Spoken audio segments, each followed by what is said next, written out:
there's really nothing that I've done in my life, and I've done a lot of different kinds of workshops, readings, you name it, lots and lots and lots, that has so clearly shown me how my vibration is increasing than this work.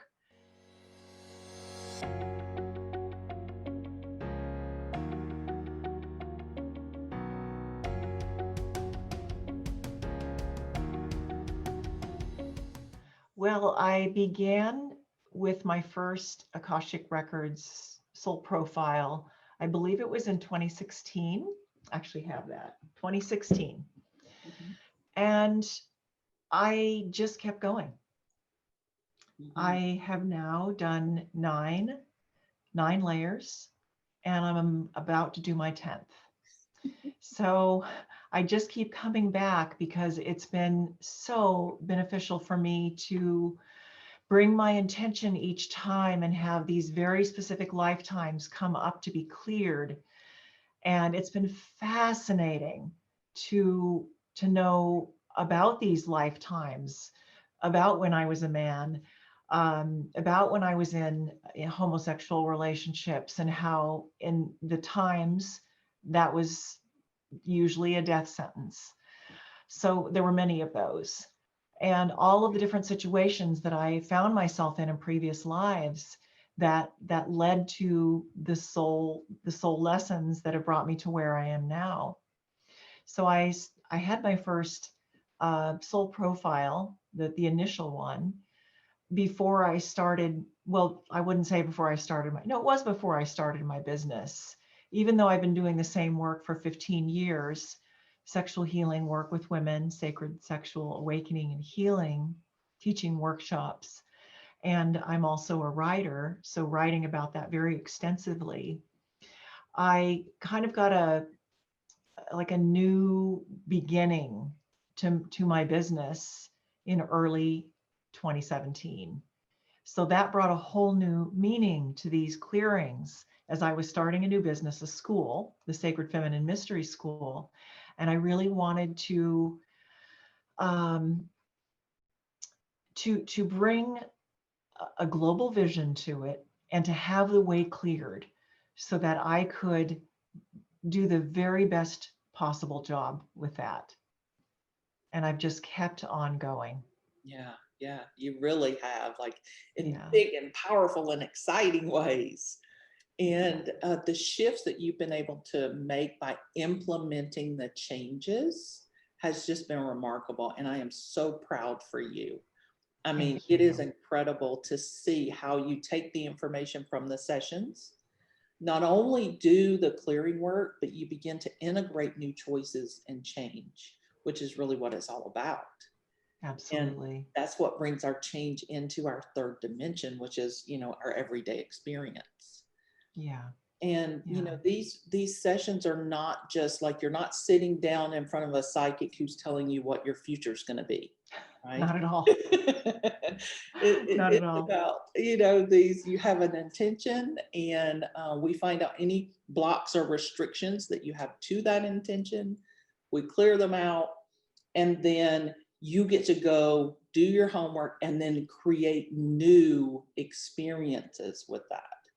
Is there a primary example that you can think of where there was something that came up that was very clear for you, that you saw it in your current experience, and that you made different choices around in your everyday life? Yeah, yeah. And I was giving this some thought earlier. One of the most powerful components of these clearing sessions have been the removal of layer upon layer upon layer of vows from past lives. Obedience, poverty, layers and layers and layers, lifetime after lifetime of these vows. And those were really impacting me. And I've really felt the difference. And what's really interesting about that, having done so many of these now, is at some point they stopped. Like there weren't any more. And I'm not saying that every single one of them got cleared, but certainly every single one of them related to my intentions.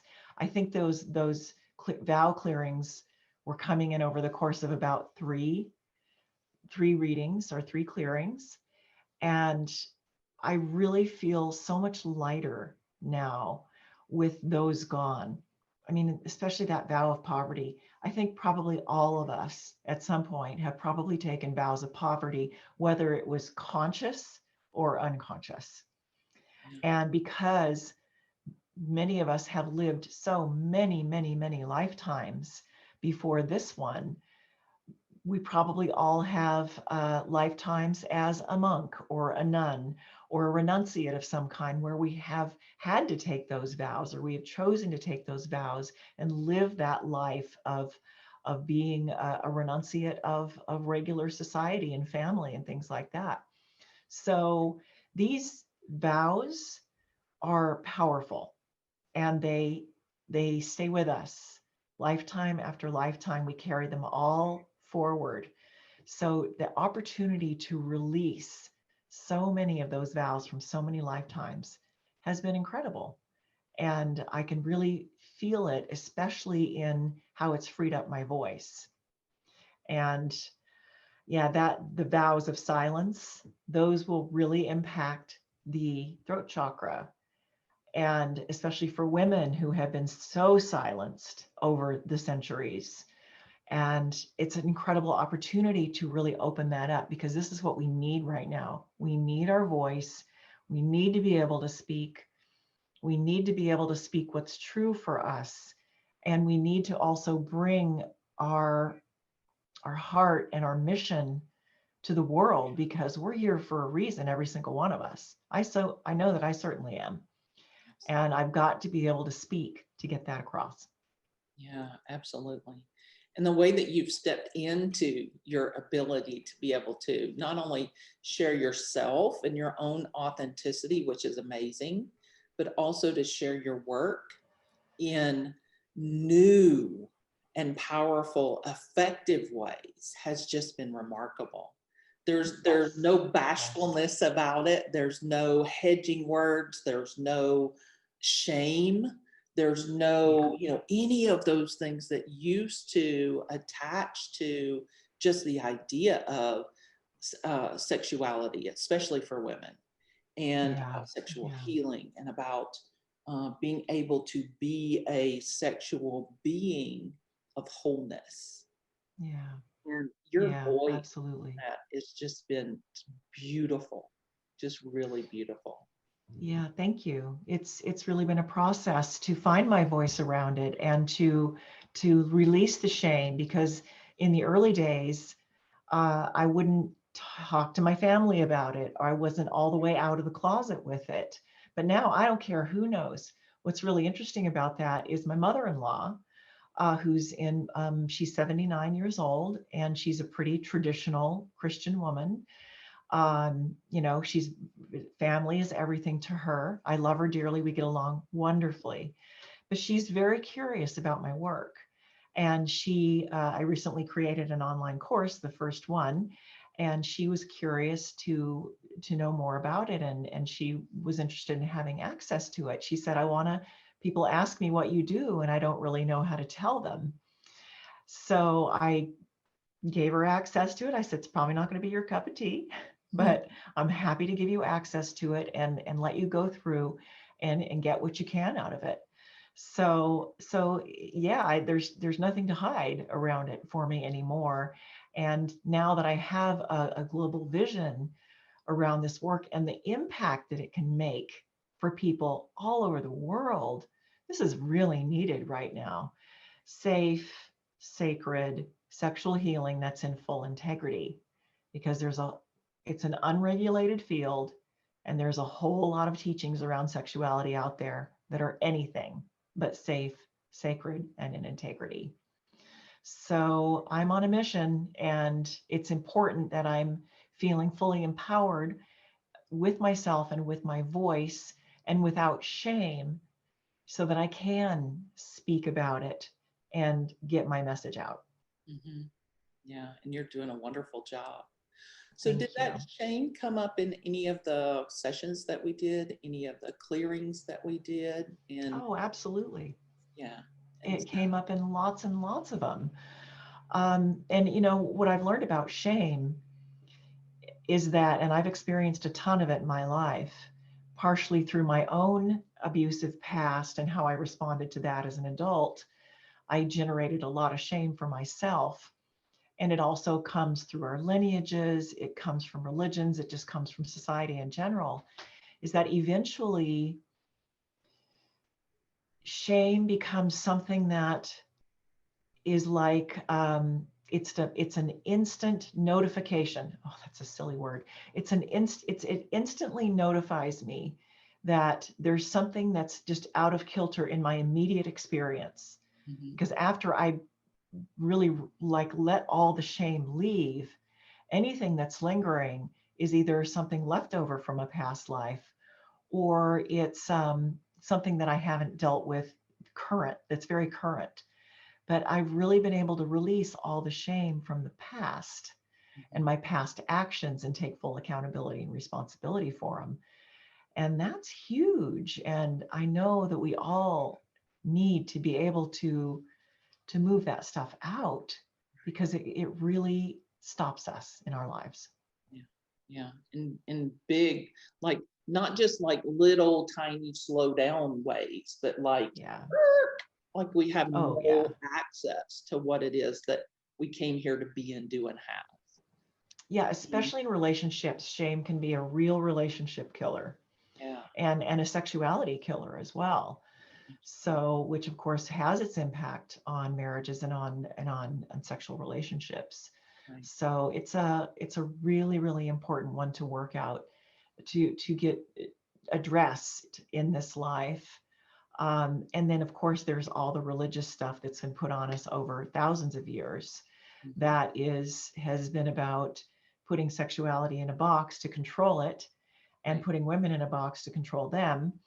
Mhm. Because as those who give birth and bring life forward, women have so much power. And the church and the men who created the churches wanted to box that up as tightly as they could, and that included sexuality. There's so much power in sexual energy. They didn't want any of that to to be part of their religion, so they made it shameful. Right. And boy, that is something that's we're going to be unwinding for a while yet, I think, in our Right. society. Right. I agree. And I know some of the work we did because the first session we don't get into a lot of the advanced work, but you've done so many sessions, right? We've got into ancestral vows that we've removed, Yes. Oh, yes. genetic blocks and restrictions that come through our DNA. Yeah. We've gotten through, properties, even Yeah. clearing energies around the homes that we live in and the land that we live on, and Yeah. events that happen there, and assignments of maybe the land was a battleground or a burial Mm. ground, or Yeah. these other experiences that also affect us.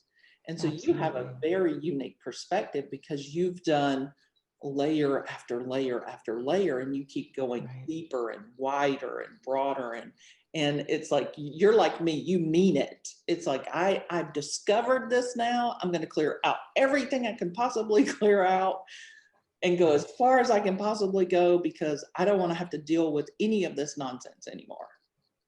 Exactly. And part of what I absolutely adore about the soul profile and the Akashic Records clearing work is these beautiful frequency numbers. So in the very first reading, I got to know where my frequency was.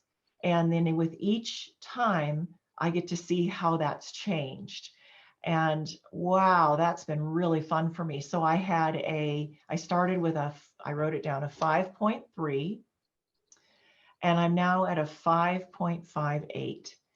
And it's been very incremental over time. But from what I understand, that's a pretty big leap for a person in one lifetime. It's huge. It's huge. And a Huge. lot of that has to do with all of the releasing that you've done, because when we have all these blocks and restrictions, they literally weigh our vibration down, right? They Right. keep us at a lower vibrational frequency. And so when we release them, it does incrementally raise us, like just, maybe 0.1%. But then when we get into our real life and start making different choices, that's when we start really amping up and moving in. And so you've moved fully into your teacher realm. That's Yeah. what your 5.5 is all about, is your teaching, and not only embodying your work, but teaching other people how to embody the work.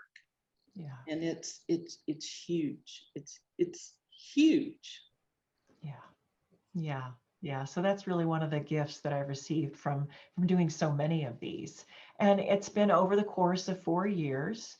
Um, I've waited anywhere from 3 to 6 months in between.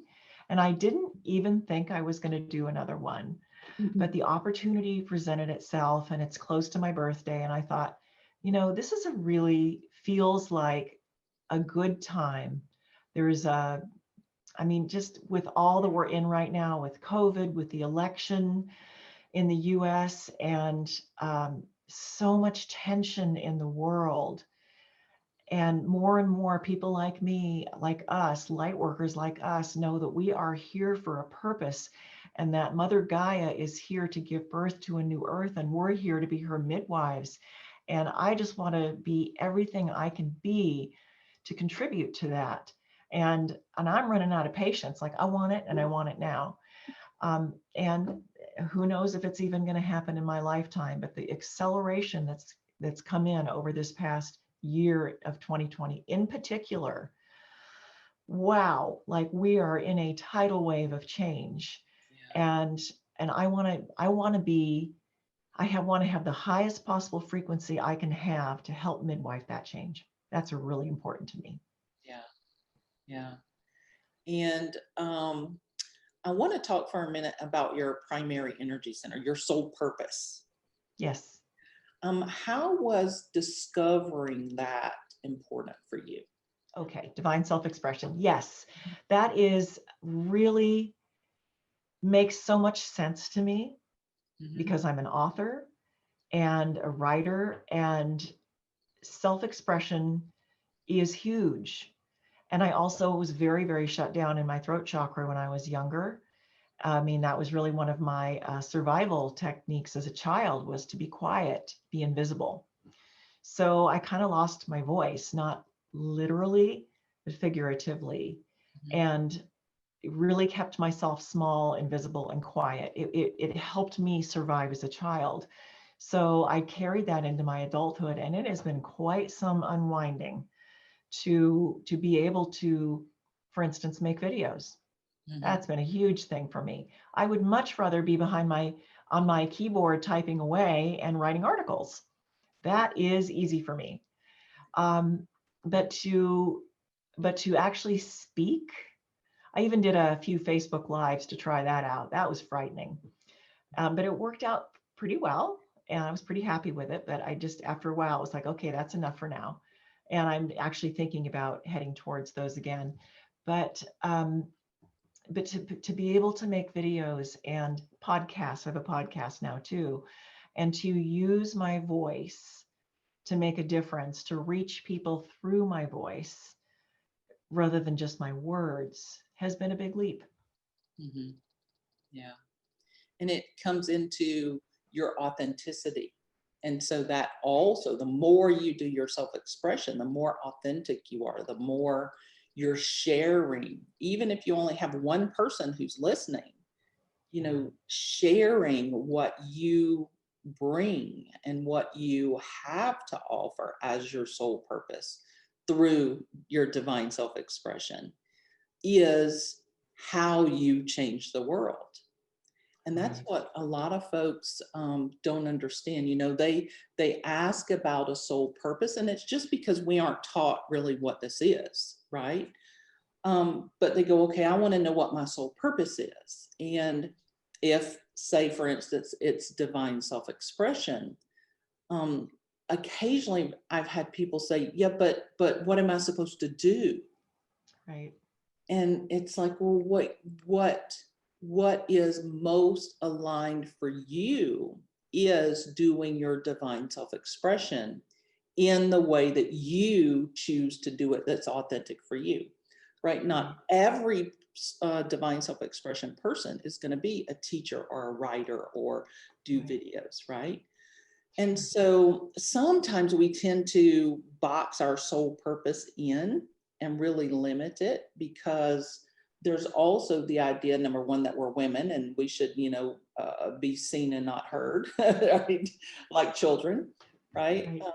Two, that our self-expression, throat chakra, and our creativity and our procreation and second chakra are very connected. And so if our fifth chakra is not working, our second isn't. And so what that means is we have difficulty creating abundance, finances, expressions of our self-expression that then come back to us with abundance and prosperity and thriving and juiciness, right? Because what we put out into the world is what we get back. And so the idea of the soul purpose and running all of our choices through that is something that I found really super important for me to learn in the work, because I'm divine truth and divine self-expression. So I have to use both of those together. And all my choices, I have to run through that. Okay, is this true for me? And is it an authentic self-expression of who I am? And if it's not, this is going to create a mess for me. It's going to create trauma or drama or chaos. And that was huge. And I constantly, all day long, am asking myself that question. And so I know that you were really active in working on your divine self-expression, like you said, with your videos and with your content and with your courses. And it becomes a vehicle for us to stand on as a foundation that really allows us to move into the world steady and sturdy and secure and safe. Because I found that the more authentic I am with my self-expression, the more truthful I am, the safer I am.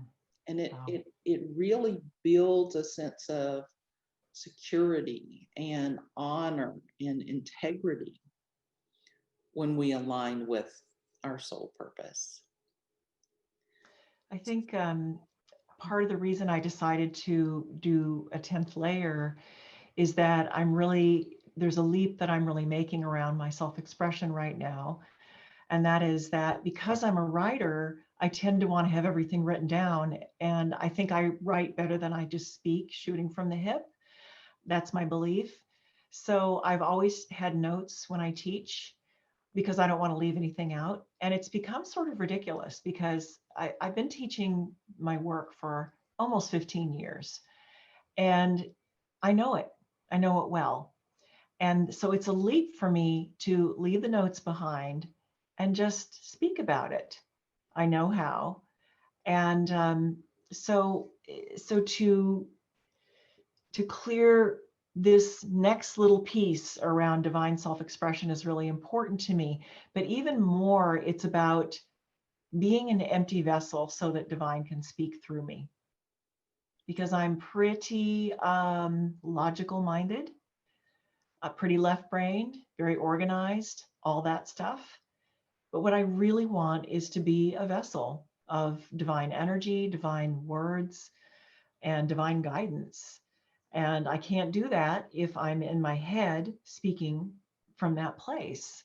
So it's something that I'm tiptoeing into right now. And I've actually already started with it. The last time I taught, which was just a couple of weeks ago, I didn't even print my notes out. And that went just fine.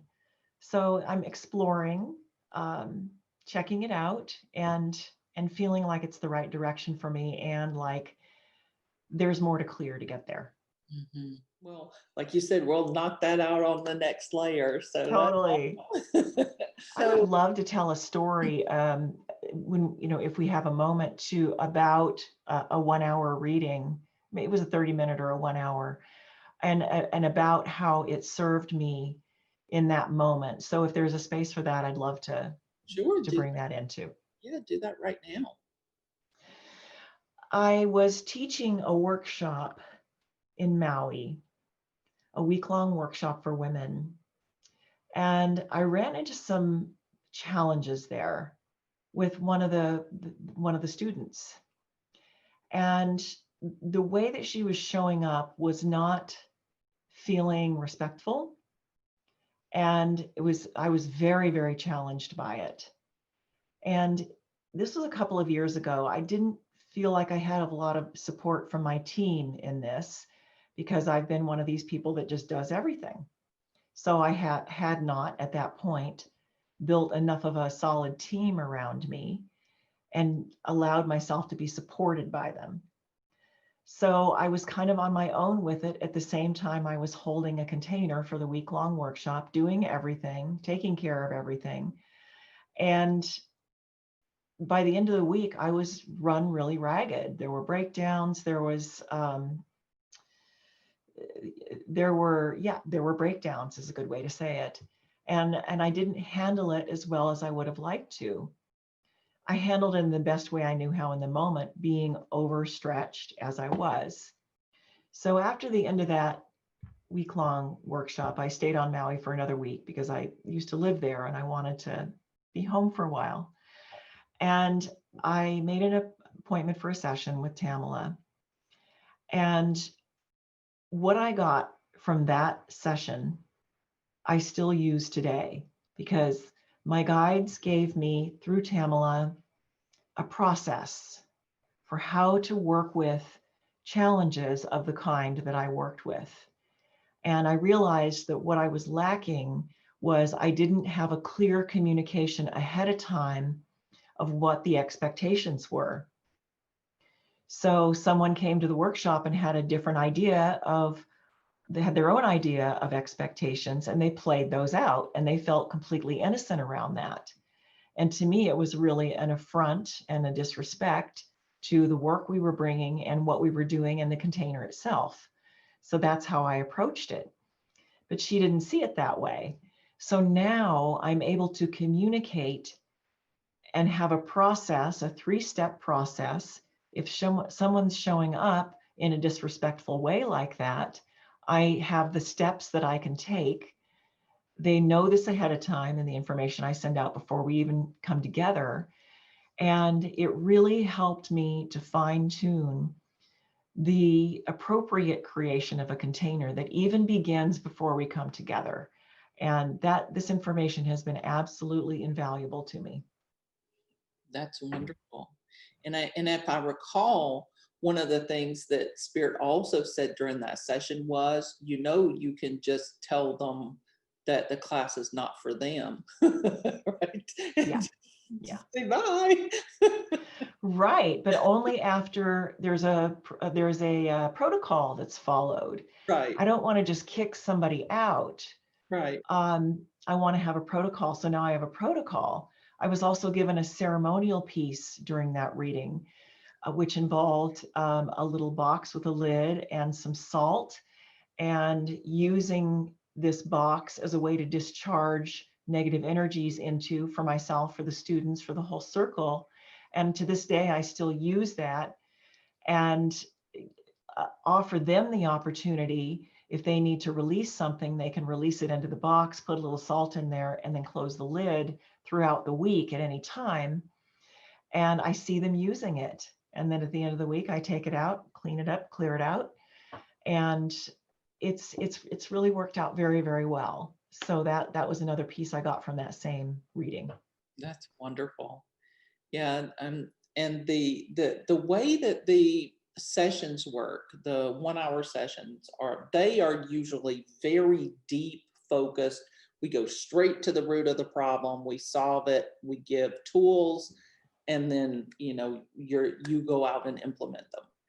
And so the fact that you had had so much clearing before that, and you had already been working your divine self-expression, you had been releasing the shame and all these other resonances, you know, and blocks and restrictions, releasing the vows and all of that.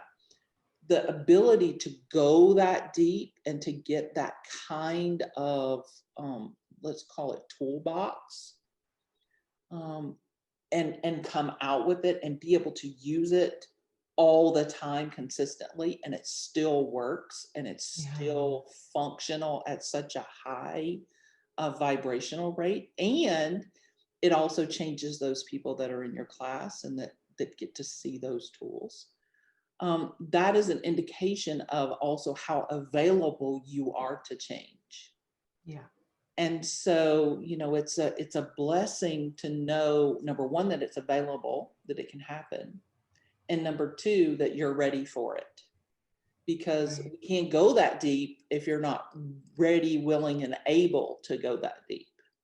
Of course. And they're not going to give tools to people who have refused the tools in the past. Yeah. Oh, interesting. Yeah. And so I've noticed that they give us things to do, like the initial Akashic record reading. If you don't do your homework, and if you don't start learning how to make different choices and start paying attention to how you're doing your life, they're not going to give you tools like you got, because they're just going to be wasted. You're not ready to wield them yet. Yes, yes. And so the fact that you got those and they're still useful is just a testament to your own willingness to make big, powerful changes. Beautiful. Yeah. And what I'm hearing now is the reason that they wanted me to mention that, that you can tell people by, is that there's going to be some people who listen to this recording, either the audio or the video, and they're going to be in relationship with clients or customers where they're feeling disrespected and devalued. And it was just permission for them to say, this is not the right work for you. And that's okay. Because if you have a protocol in place that tells them what the expectations are, and if those expectations are not aligned, it is authentic to say, this work is not for you. Yeah. And it's more authentic to just say, this work is not for you, than to continue to try to fit a square peg in a round hole. Well, it becomes codependent. Yeah. It becomes people pleasing. It becomes being afraid to say what's true for fear of hurting someone else's feelings. And that's straight up codependency. Yep. And yep. A complete abdication of your responsibility as teacher and leader. Yeah. And it just turns into an icky, sticky, energetic, karmic consequence that we're going to have to clean out later. Yep, absolutely. We don't want those. Yeah, let's not make any more of those. We made enough in our previous lives. That's right. That's right. And we do make new ones in our current life, but that's why these choices are so important for us to pay attention to, is because I was a contract person. That was my go-to self-sabotage, was contracts. Right. I would make agreements with people, and then in my current life experience, I would make agreements with people and the other people always broke them. Like always broke them. Wow. And so I never understood it. It's like, look, we were very clear, you know, I mean, this is what this was going to be. And it's not that. And it was from my parents to my, you know, other family, familial relationships, to businesses, to customers and clients, to, you know, everything. And it wasn't until I cleared layer after layer after layer after layer after layer of contracts that it was like, oh my God. In my everyday life, when I would have conversations even with my beloved, I would say, oh gosh, I could see how this would lead me to thinking this is a contractual agreement. And it's like, nope, I don't want to create those contracts anymore. What I want to do is right? And in the moment, we begin to understand and pay attention to what's the energy around this? What is my expectation? What am I thinking and feeling in this present moment in a way that's going to create karmic consequences for me that I don't prefer? Because everything is creating karma, right? Karma is just a consequence of our choices. We make a choice, karma spits out the consequence. And so our consequence is either aligned for us or not aligned for us. And so the more that we're aware of our choices and being really present with what's the resonance I'm putting in, because that is the resonance I'm going to get out, the more empowered we can really become in our current life. And sometimes we don't see those until we've cleared the past stuff. Because I knew what the result was, but I had no idea why it was happening all the time.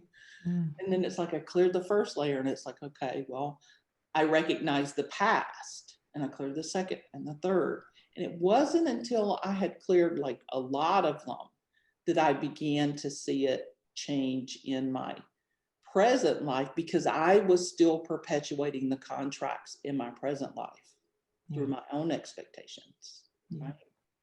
And so that's why the multiple layers of clearing can really help us, especially if we have, patterns of disempowerment, what I call our go-to self-sabotages.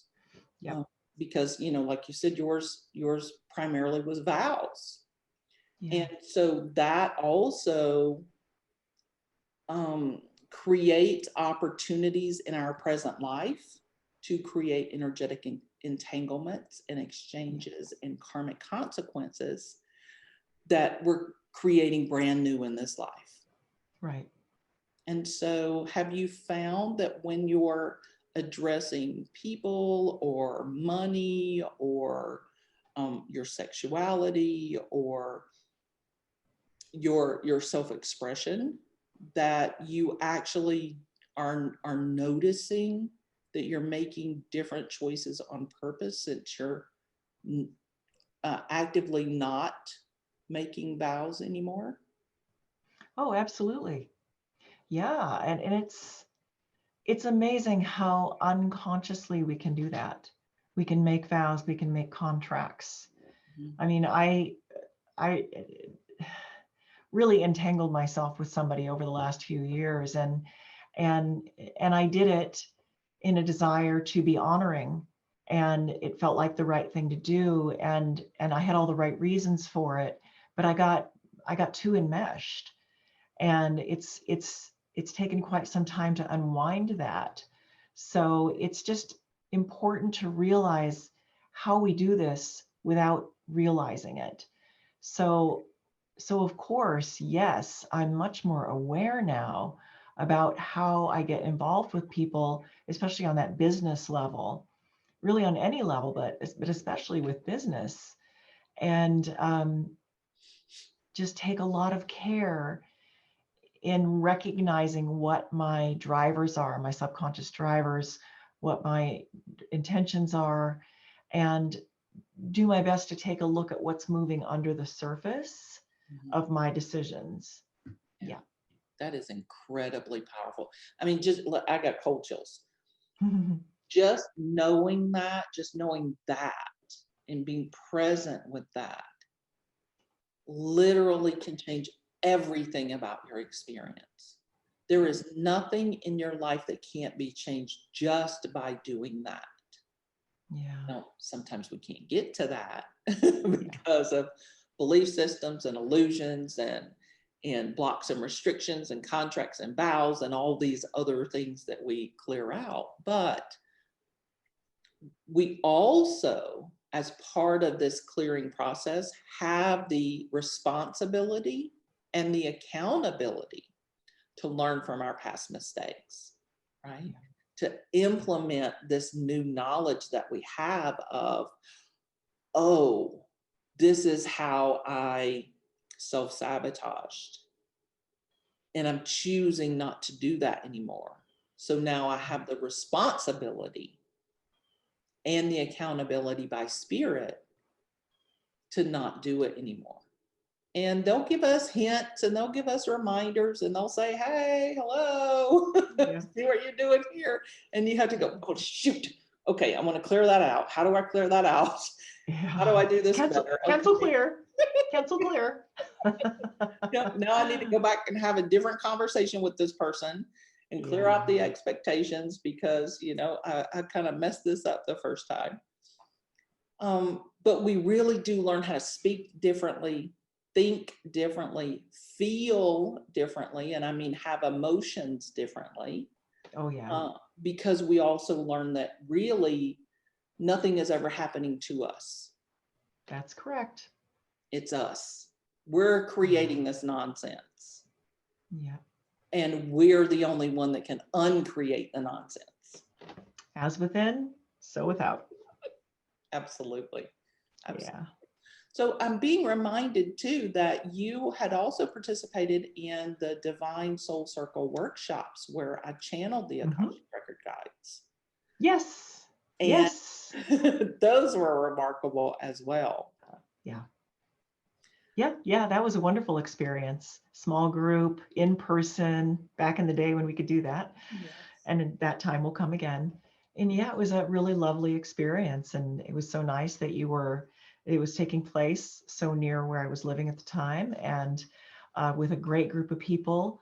And it was fascinating to hear what came through for other people. And since my husband came with me, it was fascinating to hear what came through for him. So yeah, it was good. Yeah. And then, you know, what I found in all the work when we do group work is everybody can take something out of everything. Absolutely.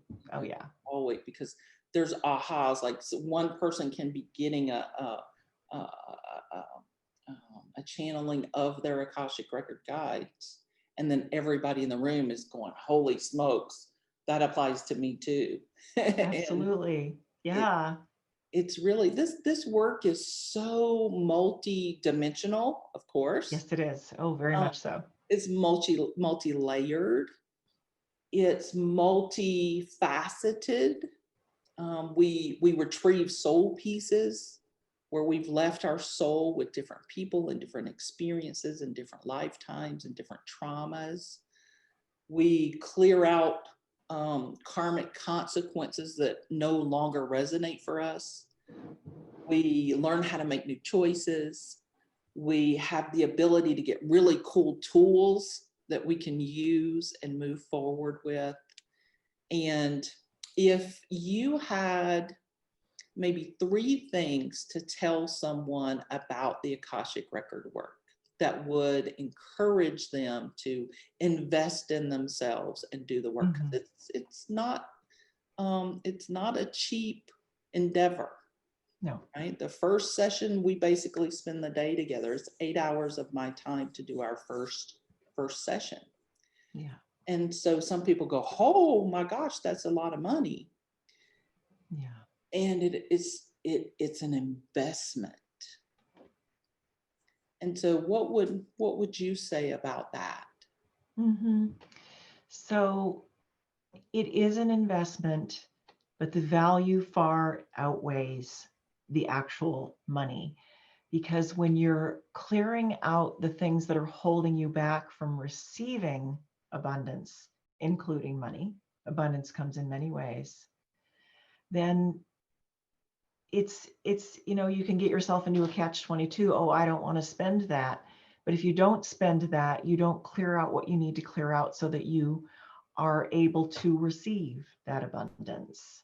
So yeah, it's, for me, it's a no-brainer because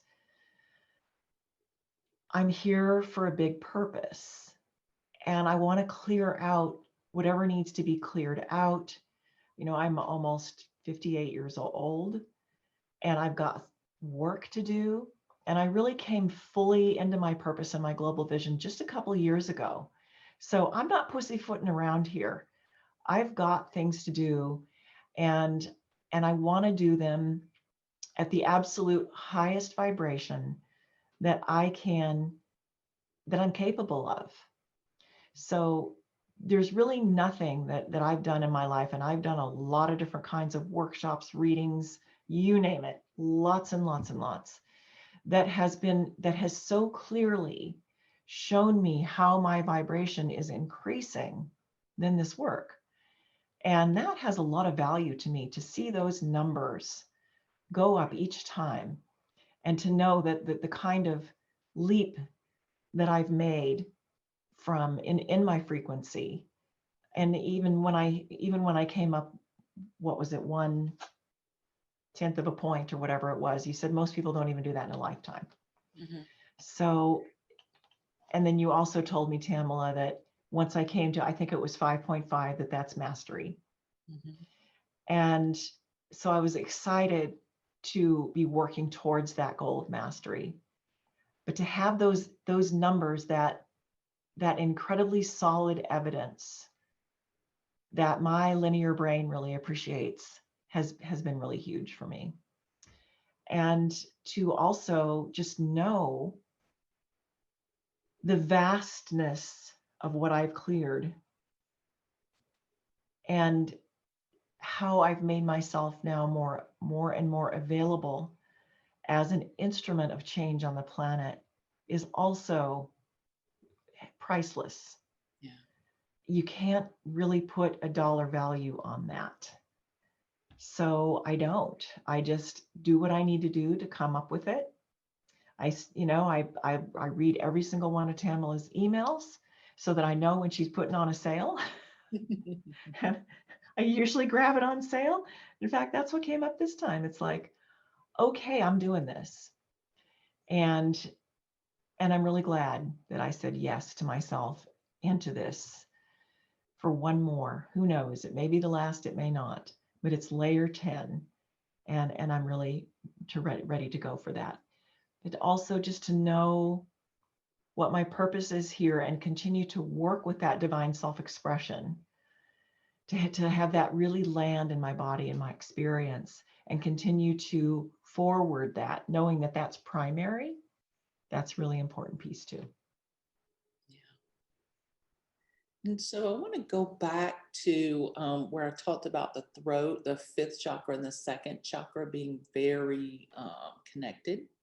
Yep. And a lot of your work is second chakra, because for those of Yep. you that don't know, second chakra in this work specifically, and the Akashic Record work, relates to sex, money, creation, manifestation, and children. Those are the big influences for second chakra. And you've used your self-expression directly in relation to second chakra issues, right? Especially sex. But how has it also helped your creativity, your manifesting, and your money or your abundance? Well, there's a lot of different factors here, and some of it has to do with the work that I teach. And so practicing the work that I teach, as well as all the clearing that I've done with you combined, it's really about getting access to life force energy. And that life force energy resides in our second chakra.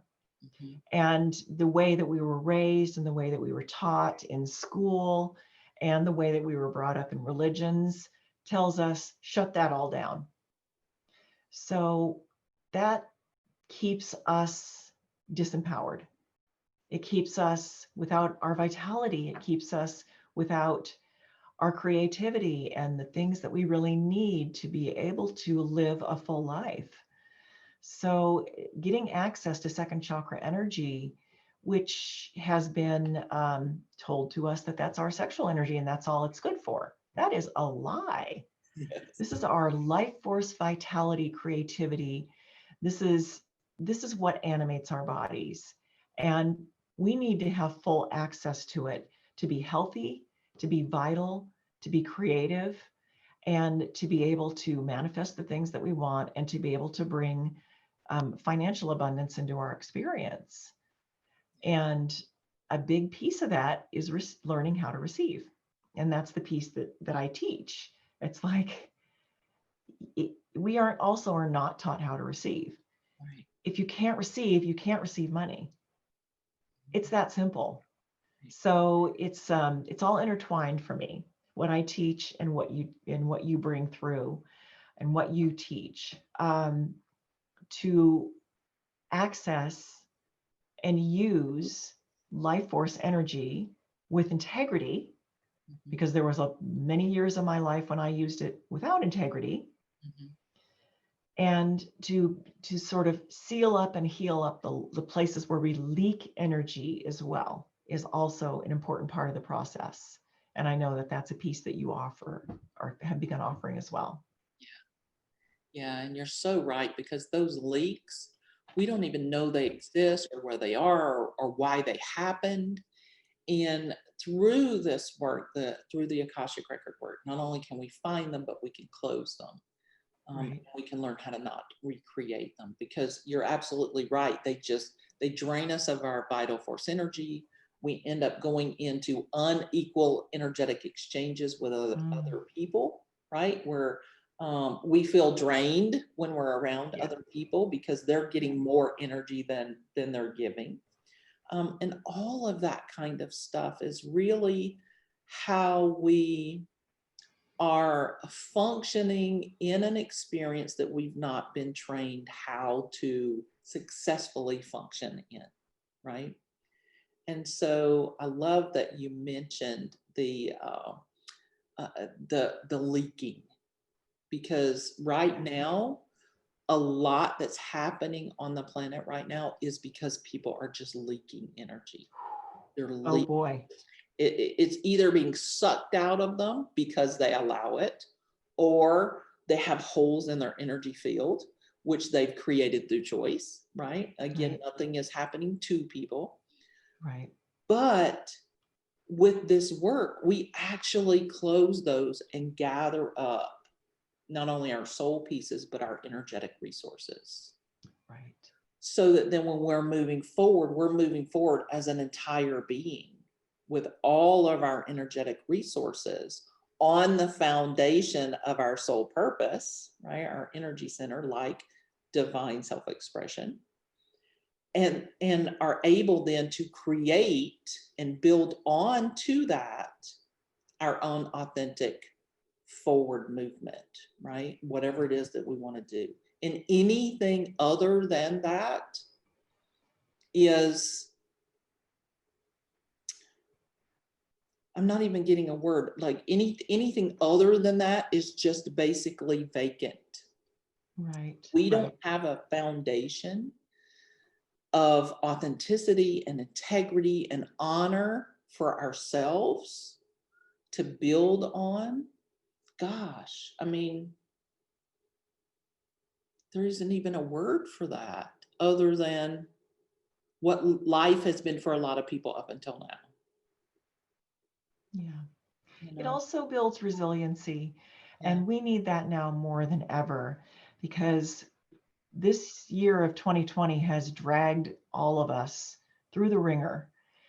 And it's been tough. It's been tough on our nervous systems. It still is. Mm-hmm. We've been separated from each other. We've been isolated and not allowed to travel. And it just the separation and isolation alone, jobs have been lost. So much impact has come. We need to be fully in our power and in our wholeness to be resilient, because it's not over. Yeah. We've still got some ways to go yet. And here we are right up against this US election. A lot of tension around that and what's going to happen and what are the next 4 years going to be like. And holy shit, you know? So, whoa. And we're still facing a winter with COVID. Yeah. And separation and restrictions and loss of job and loss of income, et cetera. So we've got to be resilient. That's really what it comes back to. And when we have our full energetic resources, we are resilient. We can handle it. Our nervous system can heal itself, can soothe itself, and we stay healthy. Yeah. Yeah. And we're not tossed to and fro by all the chaos. Exactly. Yeah, the chaos, the conspiracy theories, The trauma, the drama, Trauma and drama. agony, the frustration, the anger. And now, it's not that we don't have instances of being triggered, because we're still Oh here, boy, right? we do. I still do. And I still occasionally get into a Facebook argument with someone over something. And then I go, oh, look, you're being a silly human. Look at you. And then I go, okay, fine. But the idea of being resilient, being whole and complete unto ourselves, being able to access our energetic resources, being able to not create new negative karmic consequences while all of this stuff is happening is profound. It is profound. It's just profound. I mean, I think about just me. If 2020 had happened in 2010 or 2008, I would have been lost cause. Yeah. I don't think I would have mentally, emotionally, or physically been able to survive it intact. I think it would have been, I would not have been equipped for it.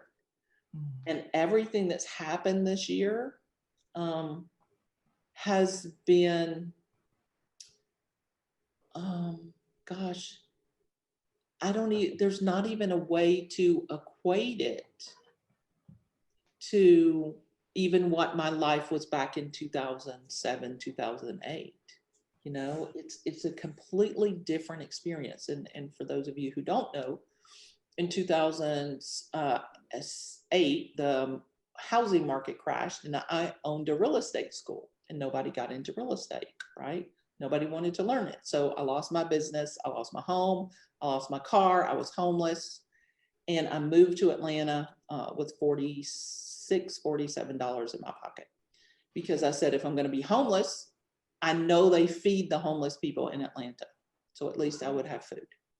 Wow. And so I was really resilient, and all of that happened, however, it was all about me and what was happening for me. And I was able to really go inward in that process. Yeah. And in going inward, I was able to come out, and by 2010, I was ready to begin doing this work. Yeah. And so I had to have that going in so that I could come out, right? But if all of the COVID stuff had happened for me back then, I don't know I could have come out the way that I have now, because COVID for me, and I don't want to sound selfish or out of touch, but my life hasn't changed this year. Yeah, very much. I mean, mine either. 10-15% maybe, the not being able to hug people and have in-person workshops, but my workshops are still full. We just do them online. My courses are still, incredible. We just do them online. Right. So my life hasn't changed during my income hasn't changed that much. Maybe 10%, not very much. So it's because I think I've done all of the clearing work. Right? I've tried to make different choices that are authentic choices for me. That it has kept what's happening in the world less impactful for me as an individual, because my individualness is secure and it's on a solid foundation. Does that make sense? Absolutely. And so I'm sure that you feel very much the same. Oh yeah. Yeah. I mean, it's been an interesting year for sure, but my life hasn't changed hugely either. I do teach, my work is in-person work, and I needed to, last time I got to teach in person was in March. And I had to shift all my workshops to next year, but I have been wanting to create an online program, an introductory online program for my work for a few years now. So I finally found the impetus to do that.